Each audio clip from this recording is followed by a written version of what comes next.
लगता है। हमको तो बाकायदा लोग सावधान करते हैं कि आप सचेत हो जाओ, नहीं तो शहीद शक्तिनाथ महतो जैसा तुम्हारा भी कभी भी छूट हो सकता है। हम बोले सुनो, हम कोई शरीर नहीं है, विचार है, और विचारधारा पूरे झारखंड के कोने कोने तक पहुंच गई। हमारे टाइम 10 में 9 को बच्चा बोलता था हम फौजी बनेंगे। बचपन से देखा है गदर ना, गदर बचपन से देखा है। कहे दिया है हमको,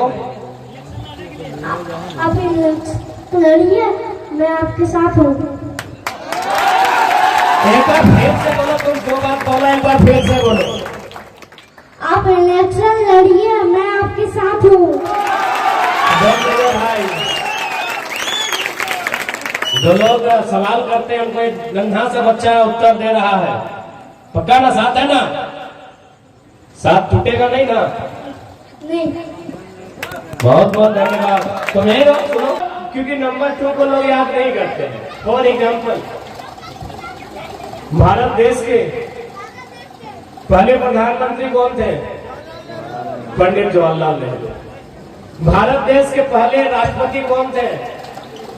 डॉक्टर राजेंद्र प्रसाद। भारत देश के पहले उप प्रधानमंत्री अथवा गृह मंत्री कौन थे? सरदार वल्लभ भाई पटेल।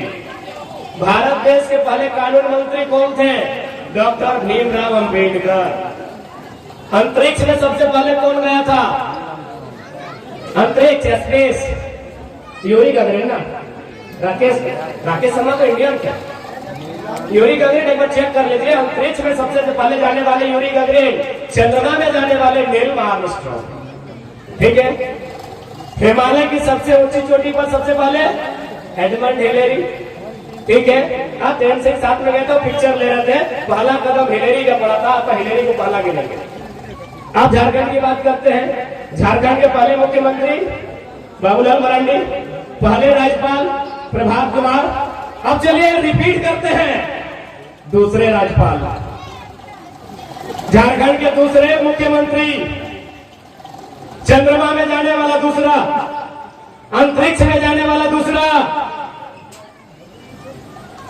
पहाड़ की ऊंची चोटी पर जाने वाला दूसरा, भारत का दूसरा कानून मंत्री, भारत का दूसरा गृह मंत्री, भारत का दूसरा प्रेसिडेंट, भारत का दूसरा प्राइम मिनिस्टर। क्या देखा?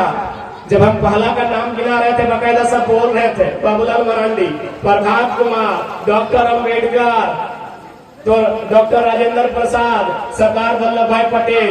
जैसे ही दूसरा का नाम लिए सब खामोश है। दूसरा को कोई याद नहीं करता है, भैया याद रख लेना, दूसरा को कोई याद नहीं करता। सेकेंड नंबर को कोई याद नहीं करता है। बताइए, वही तो, अरे वही तो राज्य का दूसरा राज्यपाल है भाई, जिम्मेवार पद पर है, लेकिन आप याद ही नहीं करते हैं। इसीलिए याद रखिएगा, जिंदगी में जो भी बनना, जो भी करना, जब जिंदगी में आए हो दुनिया में, ऐसे मत चले जाना। ताकि जाना तो एक दिन सबको है, ऐसे मत चले जाना, कुछ करके जाना, और किसी एक क्षेत्र में खुद को अव्वल बना के जाना, खुद को नंबर 1 बना के जाना। नंबर 1 बना भैया, जो भी बनना है, जो भी बनना है, नंबर 1 बना। अरे गुंडा बन जाना मतलब गलत मतलब, गुंडा बन के किसी नारी की आबरू का अपमान मत करना, गुंडा बनके किसी किसान के खेत को मत छीन लेना, गुंडा बनके किसी मजदूर की पगार को मत छीन लेना। यदि किसी के साथ अन्याय हो वहां उसका सामना करना, और उस स्थिति में अगर गुंडा बनना पड़े तो बन जाना। वैसे भी जमीनें हमारी, माफिया कहाँ पे? गिन लीजिए, सबसे ज्यादा झरिया और बागवाड़ा में माफिया है, कोयला की। हमको डर नहीं लगता है, हमको तो बाकायदा लोग सावधान करते हैं कि आप सचेत हो जाओ, नहीं तो शहीद शक्तिनाथ महतो जैसा तुम्हारा भी कभी भी छूट हो सकता है। हम बोले सुनो, हम कोई शरीर नहीं है, विचार है, और विचारधारा पूरे झारखंड के कोने कोने तक पहुंच गई।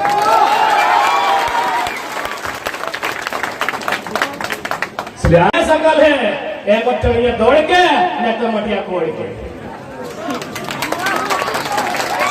हम लोग नहीं सुने हैं, टड़िया दौड़ के, न तो मटिया कोड़ के। तो भाई इसका मतलब क्या समझा देते हैं कि टड़िया दौड़ के मतलब क्या है, और मटिया कोड़ के मतलब क्या है।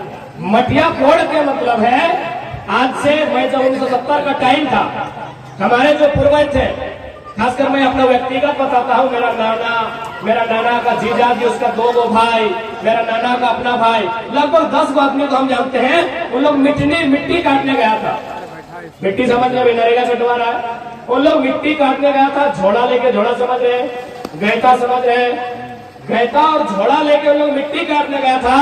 मिट्टी काटते काटते उन लोग को टाटा और बीसीसीएल में सरकारी नौकरी लगा था, इसीलिए बोला गया मटिया कोड़ के। यानी मिट्टी काटते काटते आज भी हर गांव का इतिहास होगा, पता नहीं आपके चासनाला और कांडरा क्षेत्र का क्या इतिहास है। मैं जहां रहता हूं वहां का इतिहास है कि लोग मिट्टी काटने गए थे, मिट्टी काटते काटते उनको गवर्नमेंट का जॉब, सरकारी नौकरी हो गया था, इसीलिए कहा जाता है कि मटिया खोड़ के और एक कड़िया दौड़ के। ये तो सभी जानते हैं। आज आप फिर चले जाए पीछे, आज भले लोग वीडियो बन रहे हैं, सीओ बन रहे हैं, आज भले लोग आईएएस आईपीएस, फिर आईपीएस अभी झारखंड में, आज भले लोग डॉक्टर बन रहे, इंजीनियर बन रहे, टीचर बन रहे हैं, लेकिन आप अपने गांव का इतिहास को पता कीजिए। सबसे पहला नौकरी अगर आया होगा तो हवलदार चाहे चपरासी का आया होगा। आप अपने गांव को अगर किसी ने मेहनत से, बाकी कॉलफील्ड में बहुत सारे लोग नौकरी लिया, लेकिन अनुकंपा में लिया, लैंड यूजर के नाम में लिया, बाप के बदले नौकरी लिया, जमीन के बदले लिया, लेकिन जो गांव में रहते हैं अगर टैलेंट के बदौलत किसी ने नौकरी लिया था तो टड़िया दौड़ के केड़ी पुलिस का नौकरी लिया था। ये हमारा इतिहास है, इसीलिए लाइन कहा जाता है कि मटिया खोड़ के नहीं तो टड़िए दौड़ के। आज भी फुटबॉल खेलने वाले आपको विशेष सुबह उठकर ज्यादा दौड़ लगाने की जरूरत नहीं है। जाहिर सी बात, जितने खिलाड़ी हैं सीआरपीएफ बनना चाहते हैं, बीएसएफ बनना चाहते हैं, आईटीबीपी में जाना चाहते हैं, असम राइफल्स में जाना चाहते हैं, आईआरबी में जाना चाहते हैं, जिला पुलिस, झारखंड पुलिस, जेएफ, जेएफपी, जहां भी जाना चाहते हैं, कैसे जाइएगा? दौड़ के ही ना, उड़ के जाइएगा। यदि यहाँ और मैक्सिमम तो यूथ होते हैं ना, जितना यूथ होते हैं, अगर उन यूथ से पूछा जाए कि तुम्हारा ड्रीम क्या है, वो कहता है कि हमको फौजी बनना है। आज भी आप किसी भी नौजवान से पूछे कि तुमको क्या बनना है, वो पहला लाइन कहेगा हमको फौजी बनना है। जब वो बड़ा होगा तब बोलेगा कि हम टीचर बनेंगे। लेकिन अगर बच्चों से पूछा जाए, क्योंकि आज थोड़ा जमाना बदला है, अब क्या करते पता नहीं, इंडियन देखा है, माँ तुझे सलाम देखा है, तिरंगा का असर है, यानी उसका ख्वाहिश था डिफेंस। तो उड़ के तो नहीं जाएंगे, दौड़ के ही जाएंगे ना। तो फुटबॉल खेलिए ना, तो इसीलिए बोले ना मटिया खोड़ के ले तो टड़िया दौड़ के। और साथ ही साथ ज्यादा समय नहीं लेंगे क्योंकि खिलाड़ीगण बहुत दूर से आए हैं, बोरो नहीं ना लाया रे, लोग को थोड़ा दूर छोड़ना पड़ता है। एक बात याद रखना, बहन लोग को भी बोलेंगे, भाई लोग को भी बोलेंगे, जिंदगी में कुछ भी बनो, जिंदगी में जब आए हो जरूर कुछ बनो। दुनिया में तुम्हारे लिए कुछ न कुछ जरूर है, लेकिन जो भी बनो याद रखना किसी एक फील्ड में नंबर 1 बनना। कुछ भी रहे, अगर फुटबॉल खेलते हो उसमें भी बहुत सारा गोली है, स्ट्राइकर है, मिडफील्ड है, डिफेंस है, डिफेंस नंबर 1 बनो, स्ट्राइकर नंबर 1 बनो। किसी भी एक फील्ड में खुद को नंबर 1 बनाओ, क्योंकि नंबर 2 को लोग याद नहीं करते हैं। स्वतंत्रता दिवस की बेला में जितने भी लोग आए हैं, मैं उन्हें यही संदेश देना चाहूंगा, आजादी कहां पूरी होगी, कैसे पूरी होगी, और साथ ही साथ खेल का मैदान है, यहाँ बहुत कुछ सीखने को मिलता है। बकायदा खेल का जो मैदान है एक इंसान को कहीं ना कहीं अनुशासन सिखाती है। सबसे महत्वपूर्ण जो चीज होती है अनुशासन। आप किसी भी स्कूल कॉलेज में चले जाए, वहां एक लाइन लिखा रहता है कि discipline makes the nation great. अब किसी स्कूल कॉलेज में जाते हैं, अगर पढ़े होंगे तो बड़े बड़े अक्षरों में वो लाइन आपको लिखा मिलता है कि discipline makes the nation great, यानी अनुशासन देश को महान बनाता है। और मैंने चूंकि मैं दो लोगों को, मेरा भी जीवन में 2 ही चीज का प्रभाव रहा है, एक अच्छा से पढ़ो और ग्राउंड में आके खूब खेलो। तो दोनों जगह आपको अनुशासन सीखने को मिलता है। बकायदा खेल का मैदान आपको बहुत जरूरी बना के भेजता है।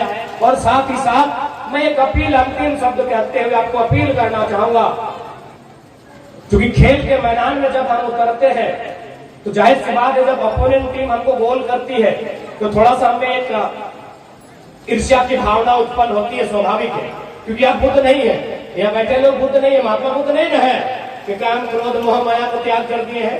ईर्ष्या होगी, लोभ होगा। तो जब आपको उससे थोड़ी सी ईर्ष्या होती है तो ऑटोमेटिक आपको लगता है कि भैया इसको तो आप समझा देंगे, इसको अब सिखा देंगे, ये हमको बोल किया है ना, हमको दो पग नचाया है ना, इसको सिखा देंगे। ऐसा ग्राउंड में आपको फील होता होगा। लेकिन मैं आपको यही कहना चाहूंगा, यदि किसी को उत्तर देना पड़े, जवाब देना पड़े, तो गोल का उत्तर फाउल से मत देना, गोल का उत्तर गोल से देना। इस बात को ध्यान रखना कि खेल के अंदर आपका जो कैरेक्टर है वो अलग है, खेल के बाहर आपका कैरेक्टर अलग होना चाहिए। मैं एक छोटी सी कहानी आपको सुना रहा हूं, आपने सभी ने सुना होगा, क्योंकि सभी लोग कम से कम, अरे नहीं हो तो 10वां जरूर पढ़े हुए। 10वां क्लास में एक चैप्टर है a long walk to freedom, पढ़े आप लोग? সবাই তোমরা পাঠ করেছি না?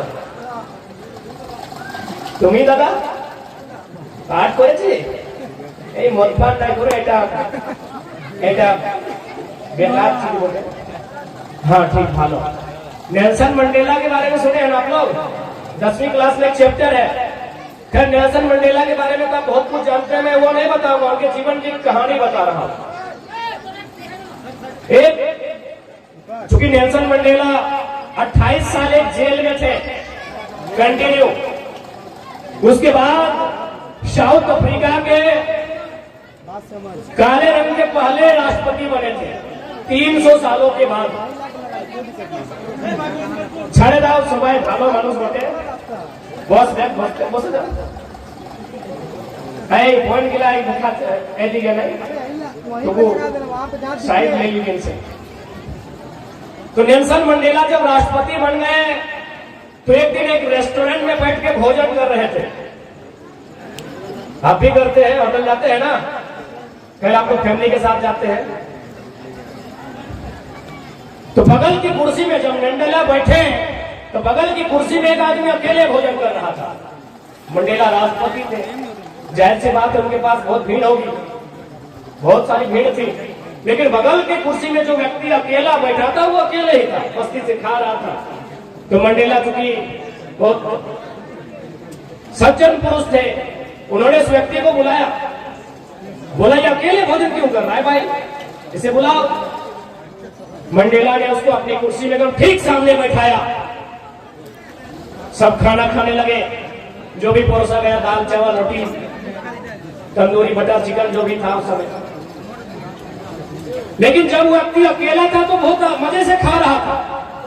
যখন এই মানুষটা একলা ছিল এই ভালো করে খেতে ছিল, কিন্তু जब मंडेला की कुर्सी में बैठा थर थर थर थर थर कांपने लगा। यार Mandela president of south Africa, उसके सामने तो डरना नहीं चाहिए था कि मंडेला के सामने कांपने लगा। वो अकेले, उसको अगर डर होना चाहिए तो अकेले कि भाई हम अकेले हैं, कोई मार ना दे, कोई छीन ना ले, हम तो प्रेसिडेंट के सामने हैं, चारों तरफ पुलिस का पहरा है, लेकिन वो कांपने लगा। भोजन किया, वो चला गया। उसके जाने के बाद मंडेला के जो सहयोगी थे उन्होंने पूछा कि सर अकेला था तो मजे में खा रहा था, आपके सामने आया तो कांपने लगा, क्यों? बोला सुनो, मैं जिस जेल में कैदी था, मैं जिस जेल में कैदी था, ये बंदा वहां का जेलर था। गांधी भी जेल में रहे हैं ना भाई, भगत सिंह भी रहे हैं ना, पंडित नेहरू भी रहे हैं ना। तो जो लोग भारत को आजाद कराए वो जेल में रहे हैं, तो खैर वहां आजादी का नहीं, वो नस्ल भेद का मामला था। तो बकायदा मंडेला ने क्या कहा कि मैं उस जेल में कैदी था जहां वो जेलर था, हमको खूब पीटता था, लात से, जूता से, हंटर से, और जब मेरे जिस्म पर जख्म आते थे, जब मेरे बदन पर कोई घाव आता था, ये इतना क्रूर था जेलर कि नमक डालता था या तो कभी मेरे जख्मों पर पेशाब कर देता था। और आज चूंकि अब तुम प्रेसिडेंट है, the most powerful person of the country, मेरे अलावा इस कंट्री में कोई पावरफुल नहीं है, I am the superior of the country. तो अब इसको लग रहा है कि जेल में इसने मेरे साथ जो व्यवहार किया था, मैं भी उसके साथ वही व्यवहार करूंगा, क्योंकि वो मामूली जेलर है, कहां घुसा देंगे, किस जंगल में फेंकवा देंगे कोई नहीं जानता है। लेकिन वो गलत सोच रहा है। नेल्सन मंडेला साउथ अफ्रीका का राष्ट्रपति बदला लेने के लिए नहीं, बदलाव लाने के लिए बना। इसलिए जब भी खेल का मैदान हो या जिंदगी का मोड़ हो, जब बदले की भाव आए उसे कंट्रोल करो। गोल को उत्तर फाउल से, गोल को उत्तर गोल से देना। आज अगर आपको किसी टीम ने हराया है 2 महीना की प्रतीक्षा करें, आपको वहां उसको जाके मात दे, क्योंकि बदलाव करने वालों को दुनिया याद करती है, बदला लेने वालों को याद नहीं करती। इसलिए आज और मैं चूंकि जानता हूं यहां जितने भी खिलाड़ीगण आए हैं, आपके वेशभूषा से, आपके रहन सहन से मुझे लगता है, और मैं भी स्वयं को, हम लोग एक मिडिल क्लास फैमिली से आते हैं। क्योंकि अगर हम लोग किसी जीएम सीएमडी के घर से, किसी आईएएस आईपीएस के घर से हमारा ताल्लुकात होता तो हम कांड्रा मैदान में नहीं, हम स्पेन के किसी क्लब में खेल रहे होते। यानी हम लोग मिडिल क्लास फैमिली से आते हैं, और जब हम मिडिल क्लास फैमिली से आते हैं तो हमारे सामने बहुत सारी समस्याएं आती हैं, बहुत सारी विघ्न आते हैं, बहुत सारी बाधाएं आती हैं, और कभी कभी हमें लगता है कि हमें भाग जाना चाहिए। कभी कभी पैसों की तंगी, माता की बीमारी, पिता की नौकरी न होना, भाई का सपोर्ट नहीं करना, बहुत सारी समस्याएं हमारे जीवन में आती हैं। तब हमें लगता है कि हमें इस मूवमेंट से, हमारा जो काम है उससे भाग जाना चाहिए। मैं एक लाइन कहूंगा,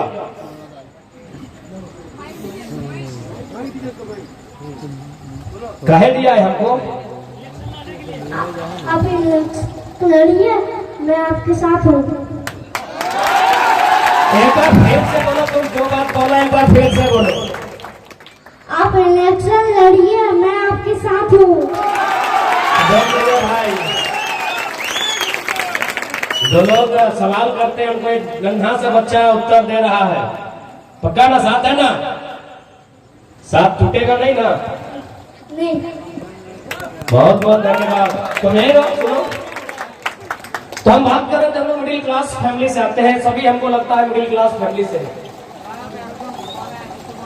हमारे जीवन में बहुत सारा विघ्न, बहुत सारी बाधाएं आती हैं, और हमको लगता है कि जीवन में मेरी जो बाधाएं हैं वही सबसे बड़ी बाधा है। एक बात हमेशा याद रखिएगा, आपके पास जो भी है वो बेस्ट है।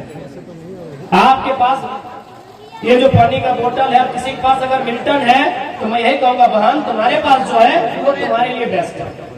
अगर किसी के पास एडिडास के शू है और तुम्हारे पास कोई नॉर्मल शू है, तुम्हारे पास जो भी है वो तुम्हारे लिए बेस्ट है। किसी के पास अगर पुमा का बैग है और तुम्हारे पास मैंने किसी मार्केट के फुटपाथ में लिया बैग है, वही तुम्हारे लिए बेस्ट है। इस बात को हमेशा याद रखना। मैं एक छोटी सी पंक्ति सुनाता हूँ। एक मजदूर हुआ करता था, यानी पूरे दुनिया में अगर सबसे ज्यादा कोई काम करता है तो मजदूर करता है, और सबसे ज्यादा मजदूरी किसी को कम मिलता है तो मजदूर को मिलता है। तो एक मजदूर मजदूरी का काम कर रहा था, अपने जिंदगी से बहुत नाराज चल रहा था कि हमको मजदूर बनके नहीं रहना है। उसने बकायदा अपने ईश्वर को, कोई अल्लाह, कोई खुदा, कोई भाई गुरु, कोई मरान गुरु, जो भी होता है अपने अपना याद करता है। उसने उसे याद किया, वो प्रकट हुआ, बोला बोलो क्या मांगते हो? बोला हमको अभी कुछ नहीं चाहिए, हम घर जाएंगे, हमको जहां जैसा मूड होगा हम जो चाहेंगे बन जाना चाहिए। बोला सोच लो, तुम जो भी बनना चाहोगे हम तुमको बना देंगे, लेकिन दोबारा मजदूर नहीं बनाएंगे। यानी जहां से तुमको हम लेके जाएंगे वो उस रोल में दोबारा नहीं लाएंगे। तो मजदूर क्या बोला पता है? कि हमको अब दोबारा मजदूर काहे बनना है, ऐसे तो हम परेशान है। बोला सोच लो।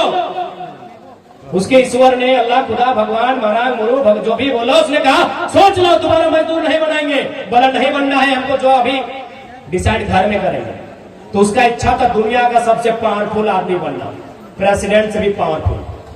मजदूर घर आया, वो जैसे ही घर पहुंचा उसके बगल से, जैसे हमारे यहाँ विधायक सांसद का काफिला गुजरता है, 500 की काफिले के साथ मान के चलिए प्रधानमंत्री गुजरे, तुरंत याद किया कि आपने बोला था ना कि जो बनना होगा बना दूंगा, हमको इस देश का प्रधानमंत्री बनना है, हमको बना दीजिए।